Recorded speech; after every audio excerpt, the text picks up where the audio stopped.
In the heart of a bustling neighborhood, there lived a cheerful 10-year-old boy named Kofi. His laughter echoed in the streets as he ran around, kicking a football with his friends or sitting under the shade of a tree, lost in the world of his favorite storybooks. Kofi's life seemed like that of any other child, filled with the simple joys of playing, reading, and dreaming. But behind that bright smile was a loneliness that no one could see. Every afternoon, as the sun began to dip below the horizon, Kofi would find himself walking back to an empty house. His parents, hard-working and devoted, spent long hours away at their jobs, striving to make ends meet. They were good people, but their love for Kofi was often overshadowed by their exhaustion and the weight of their responsibilities. They wanted to be there for him, but the demands of life kept them apart. To fill the gap, Kofi's parents had made an arrangement with their neighbor, a young woman they trusted, Auntie Nana. She was kind-hearted, always offering a warm smile and a gentle touch. Auntie Nana was one of those people who made the world seem brighter. With her, Kofi never felt the sting of abandonment.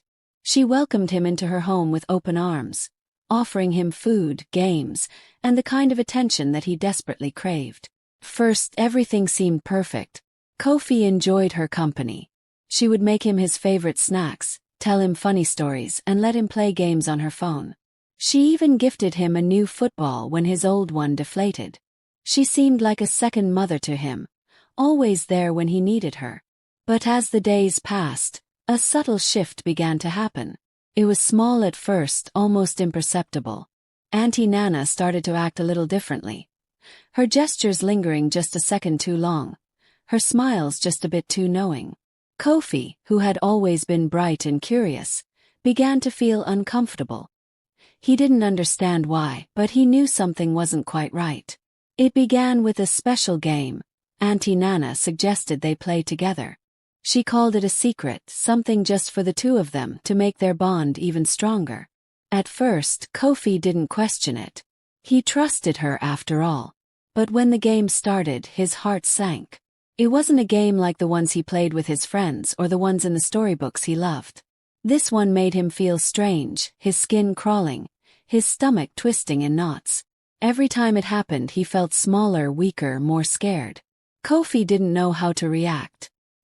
He wanted to speak out, but the words stuck in his throat. He tried to forget about it, hoping it would stop, but it didn't. Auntie Nana's behavior became more erratic, and Kofi found himself trapped in a silent prison of fear. The world he once knew, full of laughter and adventure, was now overshadowed by a darkness he couldn't understand. Nightmares haunted him at night, and a deep sense of shame began to gnaw at him. But Kofi kept it all inside. He didn't want to disappoint his parents. He didn't want to be a burden. So he smiled through the pain, pretending everything was fine when it clearly wasn't. But deep down he knew something had to change. Would he ever find the courage to speak up? Or would he remain trapped in his own silence, too afraid to ask for help? As the days passed, Kofi's world became darker. The weight of the secret he carried felt like a heavy stone pressing down on his chest. Each time he stepped into Auntie Nana's house, he felt the familiar knot in his stomach tighten. The games, the strange looks, and the unspoken words, the things that had once seemed innocent, were now suffocating him. But he didn't know how to escape.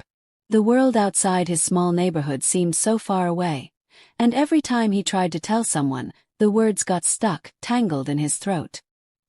He would try to focus on his football games or the pages of his storybooks, but his mind kept drifting back to the fear and confusion that clouded his thoughts. He started having trouble sleeping. His once bright and cheerful face grew pale, and his eyes, once full of life, now looked haunted. One afternoon, Kofi's teacher, Miss Abina, noticed something was wrong. She'd known Kofi for a few years now, and she had always admired his enthusiasm for learning. But lately, he had become distracted and distant in class. His work was sloppy, and his answers lacked the spark they once had. Miss Abina had a sharp intuition, and she could sense that something deeper was at play. After class, she called Kofi aside, her voice gentle but firm. "Kofi, I've noticed that you're not yourself lately. Is everything okay at home? She asked, her eyes kind with concern. Kofi looked down at his shoes, shifting uneasily from foot to foot. He wanted to say something, anything, but the words felt like they were being held back by an invisible force. He opened his mouth to speak, but no sound came out. His eyes filled with tears, and for the first time in what felt like forever, he allowed himself to show his pain. Miss Sabina knelt down to his level, her hand resting on his shoulder. Kofi, you know you can tell me anything, right? Whatever it is, I'm here to listen. You don't have to be afraid. Kofi stared at her, his heart racing. Could he really tell her? Could he trust her with the secret that had been tearing him apart? His mind screamed at him to stay silent, to keep the shame locked inside. But then he remembered the times he'd watched the other children in class, laughing and playing, sharing stories of their day without fear. He wondered what it would feel like to be like them, to be free of the secret that weighed so heavily on his soul. With a shaky breath, Kofi nodded. I don't want to go back to Auntie Nana's house anymore, he whispered, barely audible. Miss Sabina's heart sank as she heard his words. She didn't know what was going on, but she knew one thing for sure. This wasn't just a harmless request. She held Kofi close, her arms offering comfort and safety. It's okay, Kofi. You don't have to go there anymore. I'll help you, I promise. For the first time in what felt like years, Kofi felt a flicker of hope. Maybe, just maybe, he wouldn't have to suffer in silence anymore.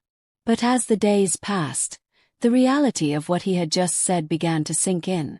The truth was out, and there was no turning back now. Would it be enough to stop the pain? Would his parents understand? Would Auntie Nana be caught? Kofi didn't know what would happen next. All he knew was that he had spoken the truth, and for the first time, the silence was broken. But even as he tried to hold on to that feeling of relief, he couldn't shake the fear that still lingered, creeping in from the corners of his mind. Would his life ever return to normal? Would he ever feel safe again? Only time would tell. The days that followed were a blur of confusion and fear. Kofi's parents, upon hearing what had happened, were devastated. His mother cried for hours, unable to comprehend how the woman they had trusted, the woman they had believed was a safe haven for their son, could have betrayed him in such a cruel and horrifying way. His father, too, was consumed with guilt and anger. He blamed himself for not being there for Kofi, for not noticing the signs. But the truth was, no parent ever wants to believe that something so terrible could happen to their child. Kofi's teacher, Miss Sabina, worked quickly. She contacted the authorities and social services, and soon, the investigation into Auntie Nana's actions began. The neighborhood that had once felt like a safe and close-knit community now seemed foreign, filled with whispers and stares. Everyone wanted to know what had happened, but Kofi couldn't bring himself to speak about it, even though it was no longer a secret. The pain was too fresh, the memories too raw. Auntie Nana was arrested, and the community was shaken to its core. She had always been so warm, so kind to everyone, and yet beneath the surface, she had been hiding something monstrous. Kofi's parents felt betrayed, not just by Nana, but by themselves for failing to see the warning signs. They had trusted her with their most precious possession, Kofi, and now that trust was gone. Kofi tried to return to his normal life. He went back to school, though it was hard to focus on his lessons. His classmates, while sympathetic, didn't quite know how to treat him.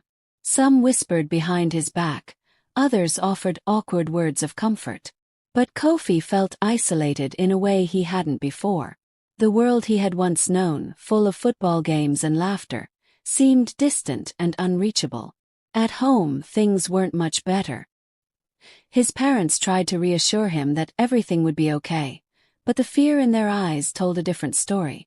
They were afraid for him, afraid that the innocence they had tried so hard to protect had been taken from him in a way they couldn't undo.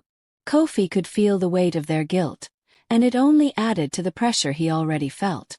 In the quiet of his room, Kofi often found himself looking out the window, his mind drifting back to the days before Auntie Nana's betrayal. He longed for the simple happiness he had once felt, when the world had seemed bright and full of possibility. But now, every day was a struggle to reclaim the pieces of himself that had been shattered.